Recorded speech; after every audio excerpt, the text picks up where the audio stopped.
Hay pocas paradojas en la historia de la tecnología militar tan absurdas como esta. Hitler dio 3 órdenes para destruir un proyecto de arma que podría haber cambiado el resultado de la guerra en el este. Y 3 veces, los ingenieros del Reich ignoraron las órdenes directas del Führer, arriesgándose a ser ejecutados por sabotaje. Renombraron el rifle, lo disfrazaron como un modelo obsoleto, lo fabricaron en secreto y enviaron muestras que oficialmente no existían a las tropas. Cuando el engaño se reveló en julio de 1944, Hitler se enfureció. Aún así, tras probarlo en ensayos de disparo, él mismo le dio al arma un nombre que cambió para siempre el lenguaje de la guerra. Sturmgewehr 44, el primer rifle de asalto de la historia, que dio origen a la filosofía de todos los ejércitos modernos. Pero para entender por qué el Führer quería acabar con el futuro de la guerra, tenemos que volver al lugar donde todo comenzó, al frente oriental, donde la infantería alemana descubrió de repente que no estaba perdiendo la guerra contra el Ejército Rojo, sino contra su propio atraso. En la primavera de 1942, en el frente oriental, la infantería alemana descubrió que una doctrina militar centenaria había dejado de funcionar de repente. Las cadenas de fusileros soviéticos avanzaban desde una distancia de 150 metros y uno de cada 3 soldados llevaba una metralleta PPS con un cargador circular de 71 cartuchos. Un soldado de infantería alemán con un rifle Mauser podía responder con 5 disparos de un cargador, tras lo cual tenía que recargar, lo que le obligaba a bajar el rifle, sacar un nuevo cargador de su bolsa e introducir los cartuchos en el cargador con el pulgar. Durante esos 8 o 10 segundos, un ametrallador soviético podía disparar 2 ráfagas y acortar la distancia en otros 20 metros. Las ametralladoras MG-34 podían detener el ataque, pero solo había una por escuadrón, y si la tripulación moría, toda la defensa se derrumbaba. Las metralletas MP-40 solo se entregaban a los jefes de escuadrón y a las tripulaciones de los tanques, ya que su cartucho corto de pistola perdía energía tras solo 100 metros y solo era adecuado para el combate cuerpo a cuerpo en trincheras o ruinas urbanas. La raíz del problema no radicaba en la calidad del arma, sino en la propia filosofía que había detrás de su creación.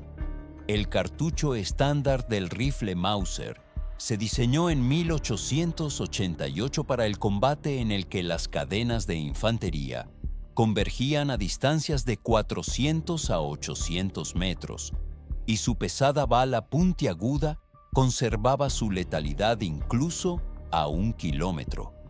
Pero la realidad de la Segunda Guerra Mundial era diferente. Las estadísticas recopiladas por el mando alemán en 1941 mostraban que el 90% de los tiroteos tenían lugar a distancias inferiores a 300 metros. En los combates forestales y urbanos, esta cifra se reducía a 150 metros. Los soldados llevaban en sus cartucheras 60 cartuchos con un peso total de 3 kilogramos para un alcance de tiro que rara vez se necesitaba, y al mismo tiempo se veían obligados a disparar a una velocidad de 15 cartuchos por minuto frente a los 300 cartuchos por minuto de las armas automáticas. No era un error táctico, era un problema arquitectónico inherente al concepto mismo de las armas de infantería. Y alguien ya estaba trabajando en una solución, en el más absoluto secreto. La idea de un cartucho intermedio se había debatido en los círculos armamentísticos alemanes desde mediados de la década de 1930.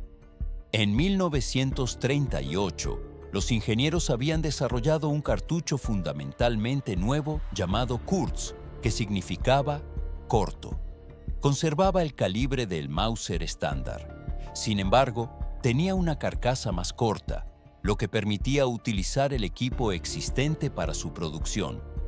La nueva munición pesaba la mitad que un cartucho de rifle y tenía la mitad del retroceso, al tiempo que conservaba una letalidad suficiente a 300 metros.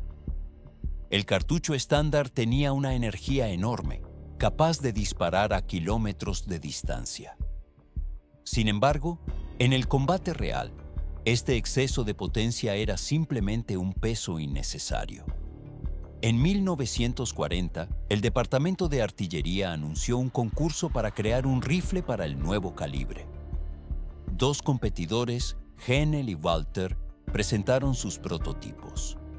El diseño de Henel fue dirigido por Hugo Schmeisser, un legendario armero que había luchado en las trincheras de la Primera Guerra Mundial. Él entendía perfectamente lo que necesitaban los soldados de infantería y diseñó un arma no para desfiles, sino para el barro, el frío y el pánico de la batalla. A diferencia de los ingenieros de Walter, que propusieron un sistema automático complejo y caprichoso, Schmeisser se basó en un mecanismo fiable accionado por gas. En noviembre de 1942, estaba claro que su diseño funcionaba mejor sobre el terreno. Henel recibió el encargo de producir el primer lote, pero la verdadera prueba del rifle no fue en el campo de pruebas. Fue en una ciudad sitiada, donde los soldados alemanes ya escribían cartas de despedida a sus familias. Los primeros prototipos llegaron al frente en noviembre de 1942 en circunstancias dramáticas.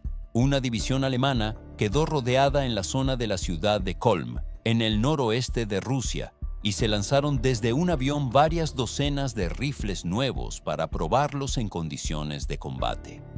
Uno de los comandantes de la compañía escribió más tarde en un informe que sus soldados de infantería, que antes envidiaban a los ametralladores soviéticos, no podían creer lo que veían cuando desempaquetaron los contenedores. Un cabo que llevaba un pesado Mauser y soñaba con un PPSH capturado, recibió de repente un arma que tenía un alcance mayor que la metralleta soviética y disparaba con la misma rapidez. Tras la primera batalla, el comandante de la compañía señaló que, mientras que un pelotón con rifles de cerrojo perdió la mitad de su fuerza al repeler un ataque, una escuadra con nuevas metralletas mantuvo su posición sin apenas pérdidas. El rifle permitía el fuego automático a distancias de hasta 300 metros con una precisión aceptable, lo que daba a la infantería alemana paridad con los ametralladores soviéticos, al tiempo que conservaba la capacidad de disparar tiros individuales precisos, lo que no era posible con las metralletas. El cargador curvo de 30 cartuchos permitía a un soldado llevar 120 cartuchos en bolsas, que pesaban un total de solo 2 kilogramos, en comparación con los 3 kilogramos anteriores, para 60 cartuchos de rifle. La cadencia de fuego en modo automático alcanzaba los 500 cartuchos por minuto, lo que era 30 veces mayor que la de un rifle de cerrojo. Sin embargo, el diseño inicial tenía un inconveniente importante que se hizo evidente durante las pruebas. El arma disparaba con el cerrojo abierto. El cerrojo permanecía en la posición trasera hasta que se apretaba el gatillo, y solo entonces se desplazaba hacia adelante, alimentando el cartucho y disparando. Este sistema, típico de las metralletas, reducía la precisión de los disparos individuales, ya que el movimiento hacia adelante del cerrojo desplazaba el arma en el momento del disparo. La dirección de armamento exigió a Schmeisser que rediseñara el mecanismo para disparar con el cerrojo cerrado, como en los rifles, lo que requirió un importante trabajo de reelaboración. En la primavera de 1943, Schmeisser presentó un modelo mejorado con un mecanismo de gatillo, disparo con cerrojo cerrado y varias otras mejoras. Al arma se le dio una nueva designación que resultaría fatal para todo el proyecto. Se le llamó MP-43, que se traduce como pistola ametralladora. El mando alemán estaba listo para lanzar la producción en masa de la nueva arma, pero no se consultó a una persona. El 6 de febrero de 1943 se llevó a cabo una demostración del nuevo arma en el cuartel general del Führer, la guarida del lobo. Adolf Hitler inspeccionó personalmente una versión temprana del MP-43, presentada por el coronel Friedrich Kittel, y montó en cólera. Su indignación no se debía a las características técnicas del rifle, sino al mero hecho de su existencia. Contraria a su orden de otoño de 1942, que prohibía el desarrollo de nuevos tipos de armas pequeñas. La lógica de Hitler se basaba en varias consideraciones que le parecían irrefutables. En primer lugar, la industria alemana ya había producido unos 12 millones de rifles Mauser y sustituirlos por un nuevo modelo requeriría enormes recursos que el Reich no tenía. En segundo lugar, había miles de millones de cartuchos de calibre estándar almacenados en los almacenes y la introducción de un nuevo cartucho crearía un caos logístico en el suministro a las tropas. En tercer lugar, Hitler creía que la guerra en el norte de África requería fusiles con capacidad de largo alcance para el terreno desértico abierto, y el nuevo cartucho intermedio no era adecuado para ello. Inmediatamente después de la demostración, el ministro de Armamento, Albert Speer, envió un telegrama a la oficina de armamento exigiendo que se detuviera inmediatamente el trabajo en el proyecto de la carabina automática. Se debía detener la producción y se debían retirar del frente las muestras ya fabricadas. El coronel Friedrich Kittel, que había demostrado el arma al Führer y había sido testigo de su furia, comprendió que si continuaba el trabajo en secreto y se descubría el engaño, él sería el primero en ser fusilado. Solo había un castigo por sabotear una orden directa del Führer en tiempo de guerra, pero Kittel también recibía informes del Frente Oriental, donde los comandantes suplicaban que se les enviaran más rifles nuevos. Cada día de retraso significaba la muerte de cientos de soldados de infantería alemanes que podrían haber sobrevivido con el nuevo arma. En una reunión de emergencia, los oficiales de la oficina de armamento y los diseñadores tomaron una decisión que en cualquier otro estado totalitario habría significado una sentencia de muerte. Decidieron engañar a Hitler. La artimaña era simple pero peligrosa. El nombre anterior contenía la palabra carabina, que significa rifle, y Hitler había prohibido el desarrollo de nuevos rifles. Pero su orden no decía nada sobre las metralletas, cuya producción, por el contrario, se fomentaba. Los ingenieros renombraron el arma como Maschinenpistole 43, pistola ametralladora, modelo 1943, como si se tratara simplemente de una mejora de las metralletas existentes. Formalmente, esto era una mentira, ya que la MP-43 disparaba cartuchos de rifle y tenía un diseño completamente diferente. Aún así, el sistema burocrático permitió que la producción continuara bajo la nueva denominación. Además, la oficina de armamento presentó el proyecto como una respuesta a la demanda de Hitler de una metralleta más potente con un alcance de unos 200 metros. La producción limitada del MP-43 continuó y durante la primavera y el verano de 1943 se enviaron en secreto unos 15.000 fusiles a unidades del Frente Oriental. El equipo de seguridad del Führer recibió varias muestras. Las aprobó con entusiasmo, sin darse cuenta de que tenían en sus manos armas que el Führer había ordenado destruir. A finales de 1943, ya había cerca de 30.000 rifles prohibidos en el frente, oficialmente inexistentes. En abril de 1944, Hitler, aún ajeno al engaño, ordenó pruebas oficiales del MP-43 con pequeñas modificaciones y le asignó la designación MP-44.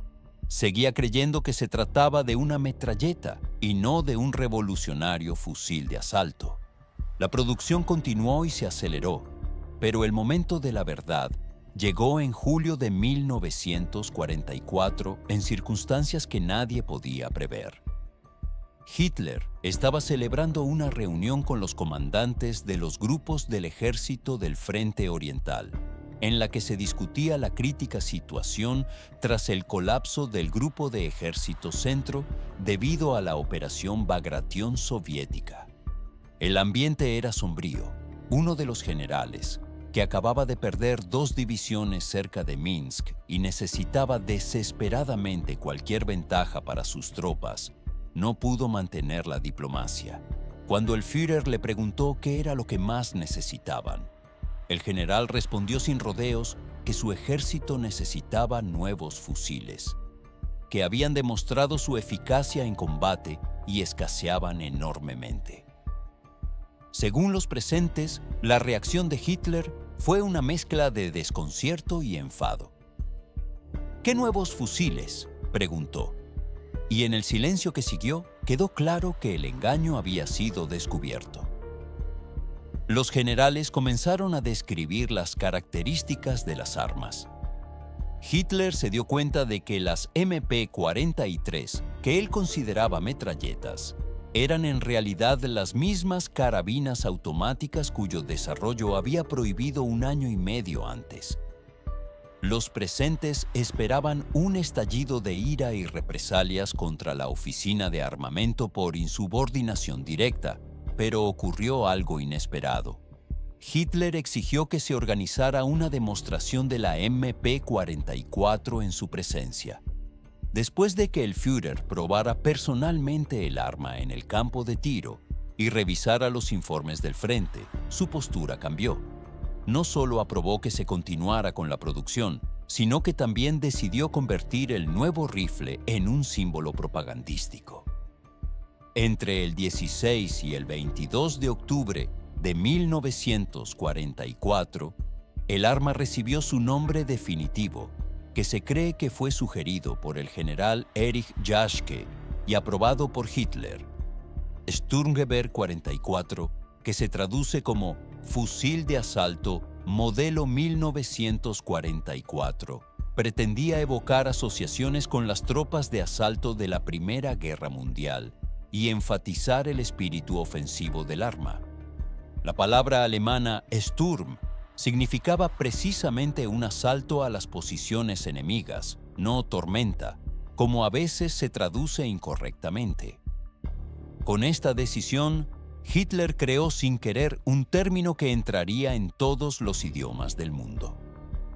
La traducción al inglés Assault Rifle se convirtió en la designación oficial de toda una clase de armas durante las siguientes 8 décadas. Pero el triunfo llegó demasiado tarde, y el precio de los 2 años de retraso resultaría terrible. Cuando el Sturmgewehr alcanzó el estatus de arma milagrosa, ya era imposible cambiar el curso de la guerra. Entre junio de 1943 y abril de 1945, la industria alemana produjo alrededor de 425.000 fusiles. La cifra parece impresionante, pero solo hasta que se compara con los planes. La oficina de armamento había contado con 4 millones de cañones. En realidad, los talleres de las fábricas solo produjeron el 11% de la cantidad deseada. En el frente, donde luchaban millones de personas, esto significaba que, en el mejor de los casos, solo 1 de cada 10 soldados recibía el armamento más moderno. La situación con las municiones era aún más dramática. Los 800 millones de cartuchos Kurz producidos eran una gota en el océano en comparación con los miles de millones de cartuchos de rifle estándar que yacían en los almacenes. La logística del Reich simplemente no podía hacer frente a la situación. Si Hitler no hubiera detenido el proyecto durante 2 años seguidos, la producción en masa habría comenzado mucho antes. Para las decisivas batallas del verano de 1944, la Wehrmacht podría haber recibido cientos de miles de fusiles de asalto más. Pero en lugar de convertirse en el arma principal de la infantería, el Sturmgewehr siguió siendo un lujo poco común para las unidades de élite. Este retraso tuvo otra consecuencia irónica. El mando soviético, tras estudiar las primeras muestras capturadas en 1943, puso en marcha inmediatamente el desarrollo de su propio cartucho intermedio. Fue esta decisión la que finalmente condujo al nacimiento del rifle de asalto Kalashnikov.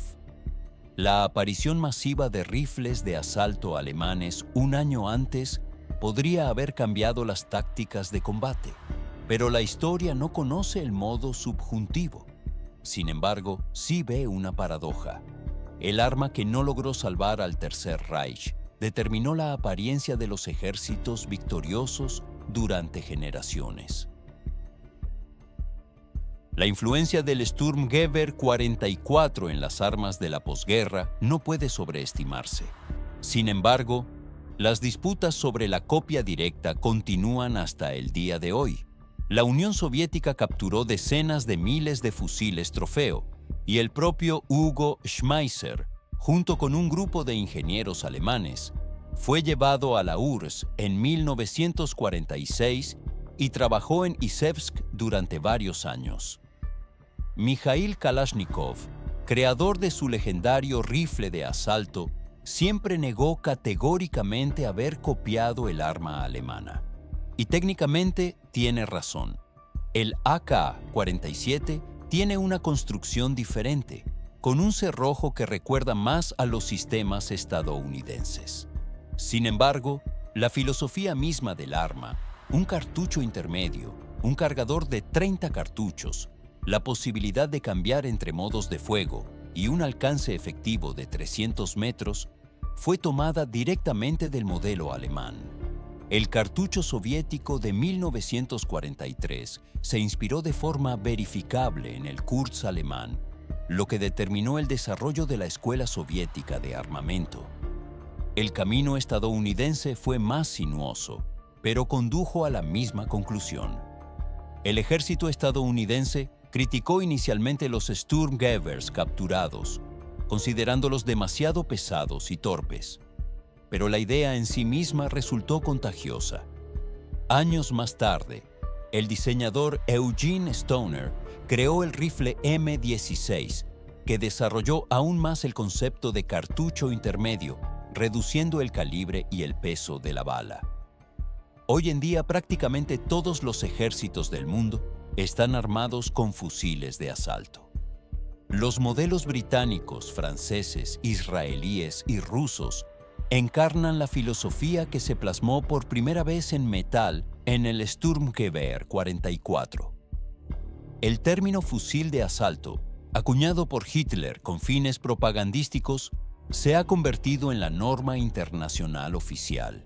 A principios del siglo XXI, había alrededor de 500 millones de armas de este tipo en todo el mundo, y la mayor parte eran Kalashnikovs y rifles estadounidenses de la serie AR. Todos ellos son descendientes tecnológicos de los 425.000 rifles producidos en los últimos años de la guerra, en condiciones de desobediencia secreta a las órdenes directas del dictador. La historia del Sturmgewehr 44 no es solo una historia de avance técnico o innovación militar. Es una lección sobre el precio de la inflexibilidad ideológica y la arrogancia ante la realidad. Los ingenieros alemanes crearon un arma que podría haber cambiado radicalmente las tácticas de infantería y haber dado a las tropas alemanas una ventaja decisiva en el frente oriental justo cuando más se necesitaba.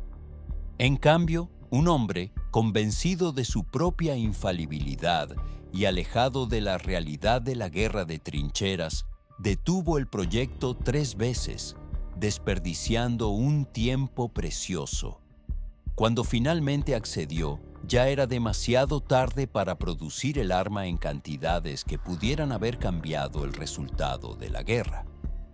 Los mismos ingenieros que arriesgaron sus vidas al continuar con el desarrollo a pesar de la prohibición resultaron tener razón.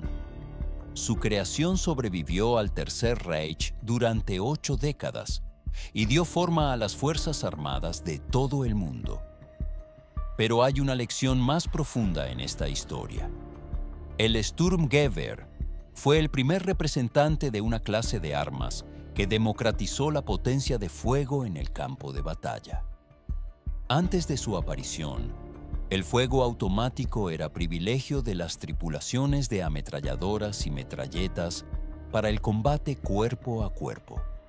Después de él, todos los soldados de infantería adquirieron la capacidad de disparar fuego automático controlado a distancias medias. Esta filosofía de armamento se extendió desde los ejércitos regulares hasta las manos de insurgentes, partisanos, terroristas y revolucionarios de todo el mundo. Cuando Hitler creó el nombre Sturmgewehr con fines propagandísticos, no podía prever que los descendientes de esta arma acabarían en manos de los soldados soviéticos en Afganistán, los marines estadounidenses en Irak, los militantes chechenos, los rebeldes sirios y los voluntarios ucranianos. Los ingenieros que desobedecieron las órdenes para salvar la vida de los soldados alemanes crearon un arma que cambió la naturaleza misma de los conflictos armados. La pregunta sigue abierta hasta el día de hoy. ¿Hicieron el mundo más seguro o más peligroso al dar a la humanidad una herramienta imposible de olvidar?